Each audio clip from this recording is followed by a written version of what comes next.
She was, making anchovy sauce or making miso or fermenting gochujang. Like there was all. 넷플릭스 요리 서바이벌 프로그램 흑백 요리사를 통해 그 누구도 예상치 못한 인기를 얻게 된 인물이 있습니다. 물고기, 씨푸드와 같은 유행어는 물론이고 각종 밈을 양산하며 저 사람이 미국인이 아니라 진짜 백이 한국인이었구나와 같은 감탄을 자아내게 만든 백수저 셰프 에드워드 리입니다. 중식 그랜드마스터 여경래, 실험적인 요리로 이름을 알린 최연석 등 최정상급 셰프들 가운데 전 세계적으로 이름이 가장 잘 알려져 있는 셰프가 아닐까 싶은데요. 실제로 에드워드 리는 요리에 별다른 관심이 없는 미국인들마저 그의 이름을 알고 있을 정도입니다. 그가 바로 2010년 미국 최고의 요리 대결 프로그램 아이언 셰프에 출연해 우승을 거머쥐었기 때문인데요. 셰프들의 오스카상이라 불리는 제임스 비어드 어워드 후보에 최근 4년 연속 오를 정도로 실력을 인정받은 유명 셰프이자 심지어 미국과 한국 대통령을 위해 백악관 국빈 만찬 요리를 담당하기도 했었죠. 사실 에드워드 리의 이력을 살펴보면 한국인이라기보다는 미국인에 가깝습니다. 미국에서 나고 자랐으며 27년에 달하는 요리 경력 역시 미국에 한정돼 있거든요. 구사하는 한국어 역시 기본적인 수준에 불과하고요. 그러나 에드워드 리의 요리를 보면 이런 예상을 완전히 비껴갑니다. 비단 한국에서 이름을 알리기 시작한 최근 몇 년간뿐만이 아닌 그가 자신만의 요리를 만들기 시작했던 최초의 시작점부터 말이죠. 자신의 요리에 한국인의 맛과 정신이 담겨있을 수밖에 없다고 말하는 에드워드 리. 그렇게 말하는 이유를 영상을 통해 함께 만나보시죠. And I'm defined by two worlds of cuisine, like Southern food and sort of the Korean food that I grew up with. We were a working class immigrant family. Both my parents worked really long hours, and my grandmother stayed home and cooked. That was my first memories of food. So little by little, I would gravitate towards the kitchen, and I must have been 8 or 9. I told my parents, I said, I'm going to be a chef. I was born in Brooklyn. I have Korean parents. I got no business in Kentucky. I had a restaurant in New York that was going very well. I had thought I'd made it. Right? I was 25 and had a successful restaurant that I opened with myself with no investors in downtown Manhattan. We got New York Times and French Vogue and all these wonderful reviews, and yet I wasn't satisfied. There was something about it that was, to me, I didn't feel like it was my food. I felt something was empty about it. 생계를 위해 매일같이 긴 시간 일해야 했던 이민자 부모님 대신 할머니와 함께 시간을 보냈다는 에드워드 리. 그는 뉴욕에서 문을 연 레스토랑이 큰 성공을 거뒀지만 어딘가 비어있는 듯한 느낌, 그게 자신의 진짜 요리가 아니라는 생각을 떨쳐낼 수 없었다고 합니다. 그도 그럴 것이 1세대 한인 가정에서 자란 에드워드 리가 자라면서 먹은 음식 대부분이 한식이었고 할머니의 손맛이 깃들어 있는 요리였기 때문인데요. 프렌치 레스토랑에서 경력을 쌓았으며 이름을 알리게 된 계기 역시 프랑스 요리였지만 그는 오히려 한식을 만들 때 편안함을 느꼈다고 합니다. 그런 그가 선택한 것은 미국 남부 켄터키로의 이주.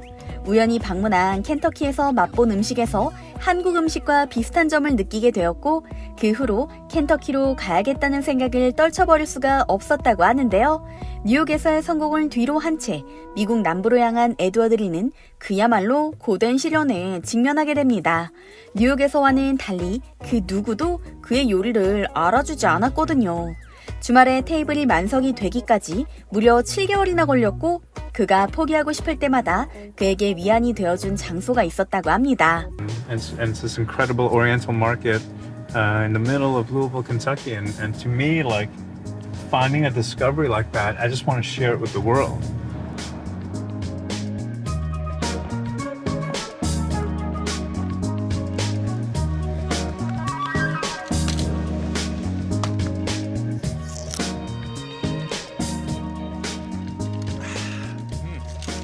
We were a working class immigrant family, so both my parents worked really long hours, and my grandmother stayed home and cooked.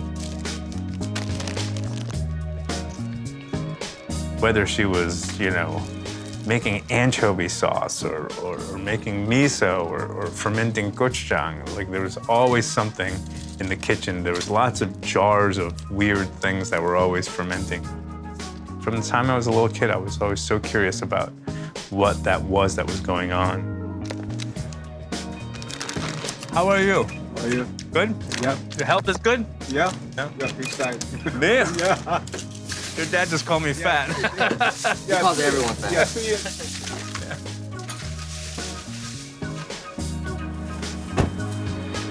요리를 포기하고 싶을 때마다 어릴 적 할머니가 만들어주셨던 음식을 해먹었다는 에드워드 리. 실제로 그는 미국에서 한식이 유명해지기 전부터 한식의 멋과 맛을 알리기 위해 애쓴 인물입니다. 10년 전만 해도 미국인들이 아는 한식이라고는 김치와 비빔밥이 전부였는데요.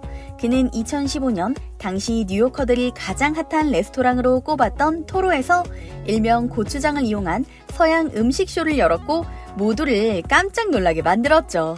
해당 행사에는 50명의 요리 전문가와 뉴욕타임스 등의 유명 언론의 기자들이 초청됐는데 에드워드 리는 고추장 맛을 낯설어하는 외국인들도 쉽게 접근할 수 있도록 스페인을 대표하는 빠에야, 남미 음식 추로스, 미국식 리바이 스테이크처럼 각국을 대표하는 요리에 고추장을 소스로 곁들여 냈다고 합니다. 뉴욕타임스의 요리 관련 기고를 하는 프리랜서 요리평론가 니컬러스 길은 해당 요리를 먹은 후 이런 내용의 기사를 게재했습니다.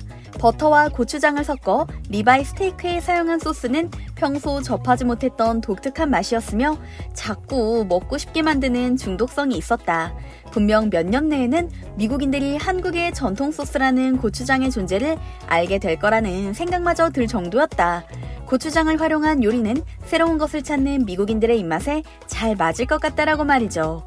놀랍게도 10년이 지난 지금 미국 마트와 식료품점에서는 고추장을 쉽게 찾을 수 있게 되었으며 미국의 요리 애호가들이 최애 소스로 고추장을 꼽는 일도 흔해졌는데요.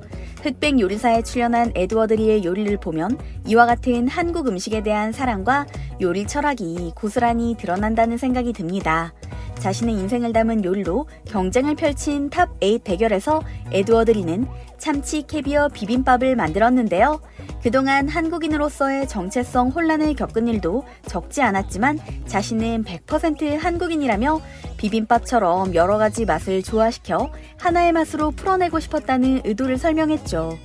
이처럼 에드워드 리가 걸어온 길을 살펴보고 나니 요리사로서 뿐만 아니라 한국인으로서의 뿌리에 대해 고민하고 자신의 정체성을 찾기 위해 노력한 흔적 역시 엿보이는데요. 오늘 이야기 어떻게 보셨나요? 이번 영상도 마음에 드셨다면 좋아요와 구독 버튼 눌러주시겠어요? 항상 함께 해주시는 구독자, 시청자 여러분 감사드립니다. 건강하시고 행복하세요.